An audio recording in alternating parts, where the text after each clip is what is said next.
சந்தோஷமான நாள் அமைய இறைவனை வேண்டிக்கிட்டு இன்னைக்கு சமையலை ஸ்டார்ட் பண்ணலாம். இன்னைக்கு நம்ம ஸ்மார்ட் குமரி குக்கிங்ல பண்ண போறது ரொம்ப சாஃப்டான, அதை விட ரொம்ப டேஸ்டான ஒரு ஸ்வீட் தான். அதுவும் நம்ம வீட்டில் யூஸ் பண்ணக்கூடிய ஒரு அருமையான ஒரு வெஜிடபிளை வச்சு தான் பண்ண போறோம். அது வேற ஒன்றும் இல்லை, பீட்ரூட் தான்.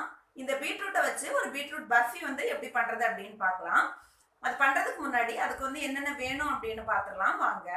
பீட்ரூட் ஒரு கப்பு, 2 மீடியம் சைஸ் பீட்ரூட்டை தோல் எடுத்துட்டு இதே மாதிரி துருவி எடுத்து வச்சுக்கலாம். தேங்காய் 1 கப்பு, ஒரு 4 ஸ்பூன் நெய், 1/2 கப்பு சர்க்கரை எடுத்துக்கலாம். பீட்ரூட் கொஞ்சம் ஸ்வீட் டேஸ்ட்டில் இருக்கும், அதனால நான் 1/2 கப்பு சர்க்கரை எடுத்திருக்கேன். பீட்ரூட் நான் இன்னைக்கு கொஞ்சம் பெரிய கிரேட்டரில் போட்டு துருவி எடுத்து வச்சுருக்கேன். அதனால இதை நான் மிக்சியில் போட்டு கொஞ்சம் லைட்டாக குறகுறப்பாக அரைச்சி எடுக்க போகிறேன். நம்மளுடைய பர்ஃபிக்கு பீட்ரூட் கொஞ்சம் நைஸாக இருக்கிற மாதிரி இருந்தால் கொஞ்சம் நல்லா இருக்கும். அதனால தான் நான் இதை என்னமென்னா அரைக்க போகிறேன். நீங்கள் கிரேட்டரில் துருவும் போது நல்ல சின்ன கிரேட்டரில் போட்டு துருவுனீங்க அப்படின்னா இதை மிக்சியில் போட்டு திருப்பி நாம் அரைக்க வேண்டாம். அப்படி இல்லாமல் பெரிய கிரேட்டரில் போட்டு துருவுனீங்க, இந்த மாதிரி கொஞ்சம் பெருசாக இருக்குது அப்படின்னா இதை லைட்டாக மிக்சியில் போட்டு கொஞ்சம் பல்ஸ் மோடில் போட்டு ஒரு 2 வாட்டி சுற்றி விட்டிங்கனாலே போதும். நமக்கு அந்த சரியான பக்குவத்தில் வந்தாங்க. இப்போ இதை நாம் பல்ஸ் மோடில் போட்டு லைட்டாக கிரைண்ட் பண்ணி எடுத்துடலாம். இதை லைட்டாக இப்போ கிரைண்ட் பண்ணியாச்சு. இந்த மாதிரி இருக்கிற மாதிரி பார்த்துக்கோங்க. இப்படி இருந்ததுனா தான் நம்மளுடைய பர்ஃபி நல்லா டேஸ்ட்டாக இருக்கும். அதனால இந்த கன்சிஸ்டன்சியில் இருக்கிற மாதிரி இதை நாம் கிரைண்ட் பண்ணி எடுத்துக்கலாம். அதே மாதிரி இது கூட தண்ணி எதுவுமே சேர்க்கக்கூடாது, சும்மா தான் போட்டு கிரைண்ட் பண்ணி எடுக்கணும். அதே போல் இதை ரொம்ப பேஸ்ட்டாக ஆகிற மாதிரியும் அரைச்சி எடுத்துடாதீங்க, அது நல்லா இருக்காது. அந்த ஸ்வீட் சாப்பிட்றதுக்கு நல்லாவே இருக்காது. அதனால இந்த மாதிரி குறகுறன்னு இருக்கிற மாதிரி அரைச்சி எடுத்துக்கோங்க. அப்படி இல்லைன்னா நல்ல சின்ன அந்த கிரேட்டரில் போட்டு துருவி எடுத்துக்கோங்க. அடுத்தது தேங்காயும் இதே மாதிரி நல்ல பூ மாதிரி இருக்கிற மாதிரி துருவி எடுத்துக்கோங்க. நான் இதை ஏற்கனவே பூ மாதிரி இருக்கிற மாதிரி தான் துருவி இருக்கேன். இருந்தாலும் இதை ஒரு வாட்டி நான் மிக்சியில் போட்டு இதையுமே லைட்டாக கிரைண்ட் பண்ணி எடுக்க போகிறேன். இதுலேயுமே தண்ணி சேர்க்காம அப்படியே கிரைண்ட் பண்ணி எடுக்க போகிறேன். அப்படி எடுத்தோம்னா இதுவும் கொஞ்சம் நமக்கு சாப்பிட்றதுக்கு நல்லா இருக்கும். அதனால இதையுமே நான் கிரைண்ட் பண்ணி எடுக்க போகிறேன். நீங்கள் இதை இப்படியே போடுறதா இருந்தாலும் போடலாம், கிரைண்ட் பண்ணி போடுறதா இருந்தாலும் போடலாம், ரெண்டுமே நல்லா இருக்கும். ஆனால் கொஞ்சம் நல்லா ஃபைனாக இருந்துச்சு அப்படின்னா சாப்பிட்றதுக்கு இன்னும் கொஞ்சம் டேஸ்ட் நல்லாயிருக்கும்.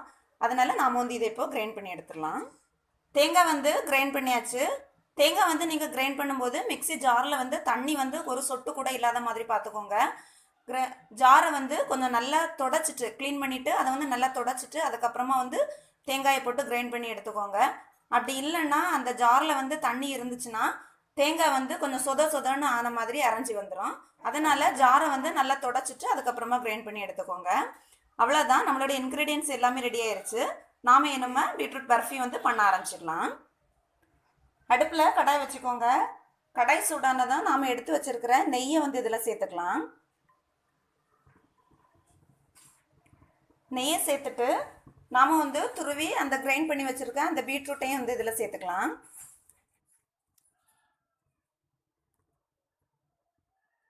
இந்த பீட்ரூட்டுக்கு கூடவே நாம் துருவி வச்சுருக்கிற அந்த தேங்காயும் சேர்த்துக்கலாம். சேர்த்துட்டு இதை நல்லா மிக்ஸ் பண்ணி விட்டுக்கோங்க. இந்த பீட்ரூட் ரொம்ப ஓவராக குக்காக விட வேண்டாம்.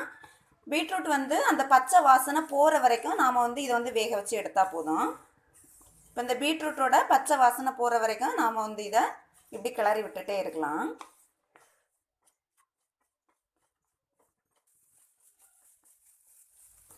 இப்போ அந்த பீட்ரூட்டோட வாசனை கொஞ்சம் கொஞ்சமாக குறைய ஆரம்பிக்குது.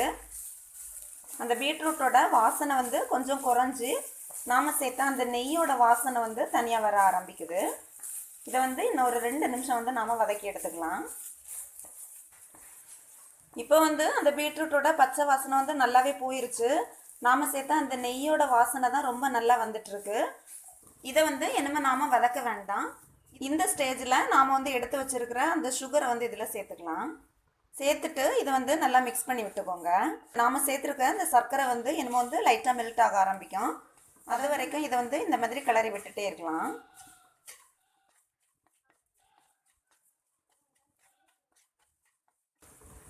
இப்போ பார்த்தீங்கன்னா நாம் சேர்த்த அந்த சர்க்கரை நல்லா உருகிடுச்சு. நல்லா உருகி இது கொஞ்சம் தண்ணி மாதிரி ஆயிட்டிருக்கு. இது இனிமேல் கொஞ்சம் லைட்டாக கெட்டியாகி வரட்டும். அது வரைக்கும் நாம் இதை இதே மாதிரி கிளறி விட்டுக்கலாம். இது வந்து இப்போ நல்லா கெட்டியாயிருச்சு. இனிமேல் நாம் அடுப்பை ஆஃப் பண்ணிவிட்டு வேற ஒரு பாத்திரத்தில் கொஞ்சமாக நெய் தடவிட்டு அதில் வந்து இதை வந்து நாம் ட்ரான்ஸ்ஃபர் பண்ணிடலாம். இதுக்கு மேலே இதை வந்து நாம் கிளறி விட வேண்டாம். ஓவராக நாம் கிளறிட்டே இருந்தோம் அப்படின்னா இது வந்து எல்லாமே பிரிஞ்சு ஒத்த ஒத்தி ஆக ஆரம்பிச்சிடும். அதுக்கப்புறம் நாம் வந்து அதை வந்து செட் பண்ண முடியாது.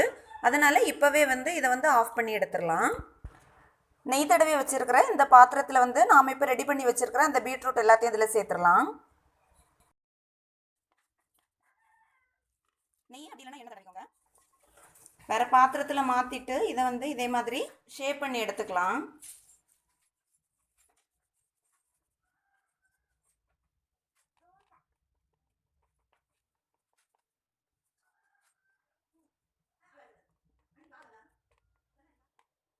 இது வந்து இப்போ நல்லா செட் ஆயிடுச்சு. இதை வந்து நாம் நம்ம பீஸ் போட்டு எடுத்துடலாம்.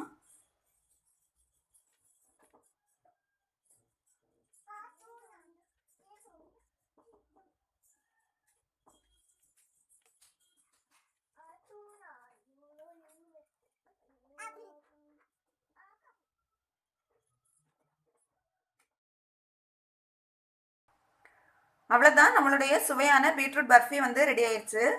இது வந்து சாப்பிட்றதுக்கு ரொம்பவே சாஃப்டாக இருக்கும். குழந்தைங்கள்லேருந்து பெரியவங்க வரைக்கும் இதை வந்து ரொம்ப ஈஸியாக சாப்பிட்லாம். அவ்வளவு சாஃப்டாக இருக்கும். இதை வந்து நீங்கள் வந்து ட்ரை பண்ணி பாருங்கள். இதை வந்து நாம் என்ன சாப்பிட்டு எப்படி இருக்குன்னு டேஸ்ட் பார்த்துடலாம். இந்த டேஸ்டியான அதை விட ரொம்ப ஈஸியாக நம்ம வீட்டில் நாம் பண்ணக்கூடிய இந்த ஸ்வீட் டிஷ்ஷை உங்கள் வீட்டில் நீங்களே ட்ரை பண்ணி பாருங்கள். ட்ரை பண்ணி பார்த்துட்டு எப்படி இருந்துச்சுன்னு மறக்காமல் கமெண்ட் பண்ணுங்கள். இந்த டிஷ் உங்களுக்கு பிடிச்சிருந்தா விரும்புங்க, பகிருங்க. இந்த சேனல் உங்களுக்கு பிடிச்சிருந்தா சப்ஸ்கிரைப் பண்ணிட்டு பக்கத்தில் இருக்கிற பெல் ஐக்கானையும் கிளிக் பண்ணிட்டு மறக்காம ஆள் கொடுத்துருங்க. விரைவில் அடுத்த உணவுடன் உங்கள் ஸ்மார்ட் குமரி குக்கிங். நன்றி, வணக்கம்.